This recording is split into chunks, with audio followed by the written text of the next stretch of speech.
Dimitri will give you the shirt off his back. Or he'd give it to Carl or Mona or anybody else who sent over here to pick it up. Now, come on. What's the real reason you're here? Hello, Erica.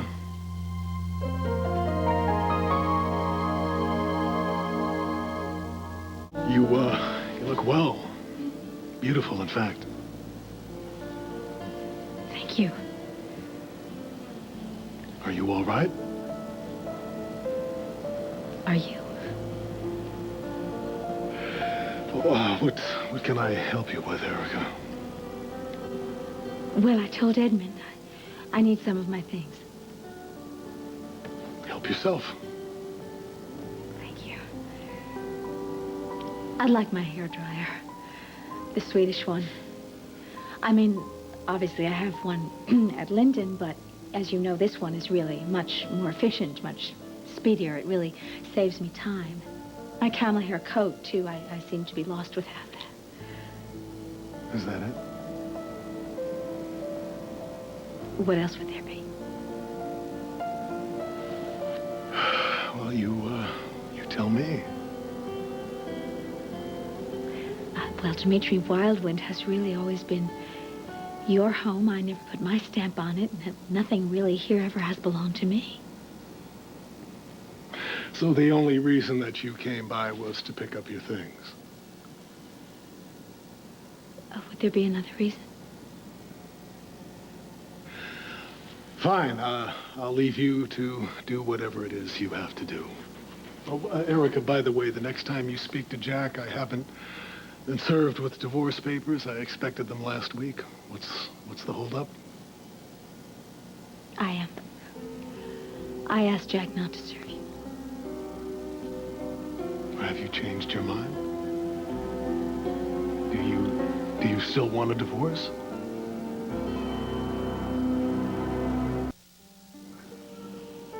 The other day after you and I talked, Jack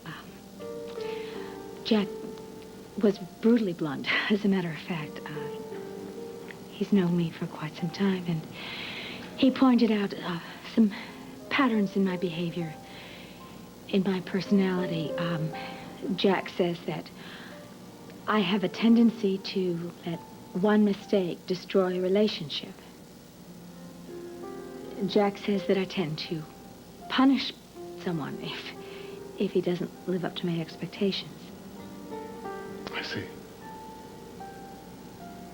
Well, Jack says that sometimes I make compromise impossible. Do you agree with that? I'm not as rigid and as self-centered as Jack thinks I am. I'm really not. But yes, there is some truth to what he was saying. I think it's because I'm very sensitive. And when I'm hurt, sometimes I overreact. You sometimes take a stand without thinking it through completely. When the very floor is just dragged out from under me, then yes, sometimes I have trouble thinking very clearly. I know. You helped Kendall find the man who raped me. And I admitted I was wrong. I should have told you. I apologized. I heard you say that. I heard you say that you were sorry. But I was in so much pain, it didn't sink in.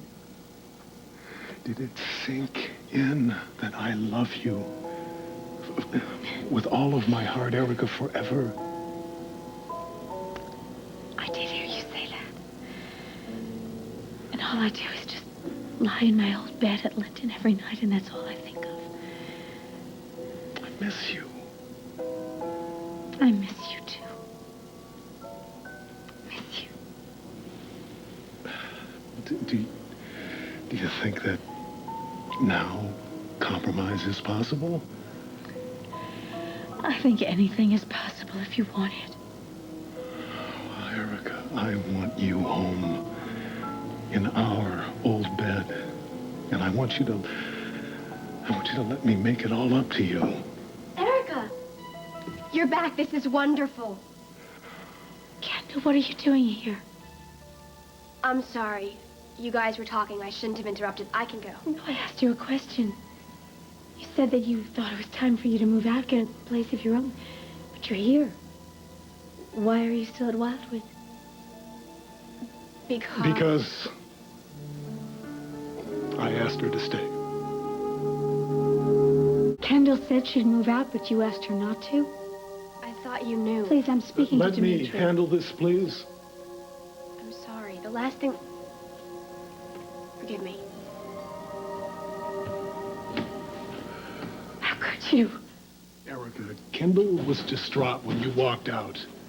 I was distraught when I walked out. Yes, yeah, and you have friends, family, a house of your own, and she has no one. Now, I said that she could stay for a while, not forever. Oh, she has you wrapped around her finger. You would do anything for her. Erica, I was the one who got Kendall to accept that it was time for her to find her own place, remember? I mean, yeah, she was ready to go when you stormed out, swearing that you'd never come back. You were divorcing me. So after I left, you saw no reason to ask her to leave? I saw no harm in asking her to stay, no. You never see the harm, do you? But now that you're home, if you want, she can go. You don't honestly think that I would come home now?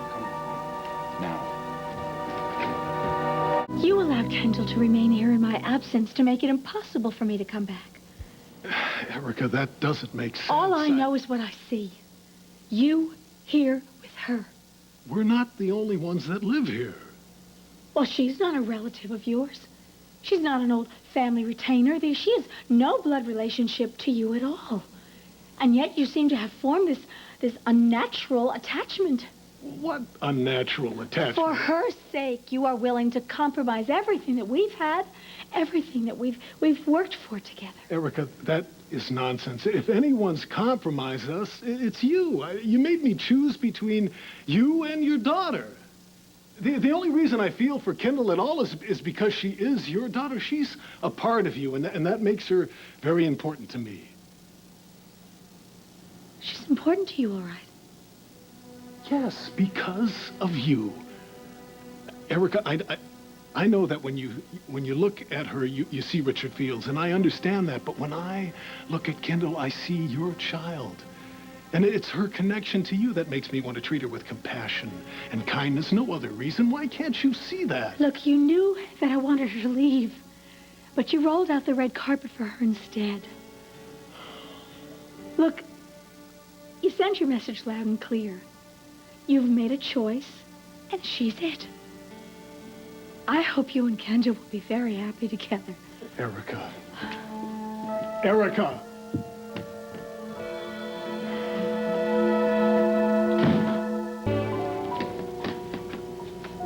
So, you and Erica failed to make the peace, huh? You okay? I don't know what to do anymore. It seems so promising. It was, briefly. And then... Enter Kendall. Erica's obsessed with the notion that I've somehow chosen Kendall over her. Bad choice. What's that supposed to mean? Well, things were going great. They were going your way, right? And then Kendall walked in and started World War III. Yeah, Kendall happened to walk in and set Erica up. It was an innocent blunder, bad timing. Wrong. It was perfect timing from Kendall's point of view. She didn't even know Erica was in the house. Wrong again. She knew that Erica was there, and she blundered in on purpose. Erica was here, and she blundered in on purpose. You're starting to sound like Erica. Well, maybe she's honest. Now, everything is not part of that child's devious master plan. That child accidentally stumbled onto the scene. You guys were this close to a truce. And then she came in, blew it sky high. You believe that Kendall barged in here deliberately? Yeah, I left in no uncertain terms in her mind. I warned her, stay away from you and Erica. Let you two duke it out. She charged in regardless. Edmund, that is nonsense. Kendall's as anxious as I am to make peace with Erica. Says who? The ever trustworthy Kendall? Try this scenario on for size. Just say, instead of hoping that you and Erica forgive each other and she comes home, what if she's trying to make Erica's life a living hell? Kendall doesn't stop to consider the consequence of her actions. She's immature. Immature spelled trouble. There's a method to her mayhem. She can't be that good of an actress. Now accepting the award for most misunderstood ingenue. Edmund, come on now. Kendall may be thoughtless, yes, but the worst you can accuse her of is being naive. She has nothing to gain by hurting Erica. And everything to lose. That's what makes her so dangerous. You're making way too much out of this. Look, how much worse does it have to be? Now, she already knows that she's a source of friction between you and Erica, okay? She knows that secret pact you made with her about Richard Fields sent Erica packing. And she knows that the mere sight of her is going to blow any headway you and Erica are making right out of the water. And knowledge is power, buddy. In her hands, it's a lethal weapon. So Kendall deliberately walked in on me and Erica just to stir things up. Look, I told her in no uncertain terms you guys were behind closed doors, all right? Do not disturb. She sails in anyway. Now, when I told her Eric was here, her attitude was hostile, okay? The survival of your marriage is not on the list of things Kendall cares about. Why else would she slam in here like a wrecking ball? You obviously have a theory. Yeah, she wants to get back at her mom. Why not make waves with you and Erica? If Kendall's been using me against Erica, how could I not see it? Kendall outright confessed her biggest fear was being given her walking papers, right? Now, when she blew into town, she was ready to worship Erica. If that didn't pan out, she looked for a #1 ally, you. It was tricky, Dimitri, but she played it brilliantly. She even got you to find Richard Fields, against Erica's wishes. That wasn't all Kendall's doing. I really thought that I was acting in everyone's best interests. That facing him could end that chapter for Kendall, for all of us.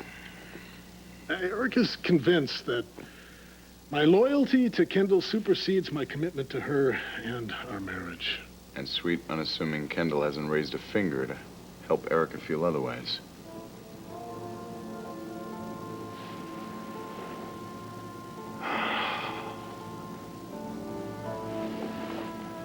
I don't think.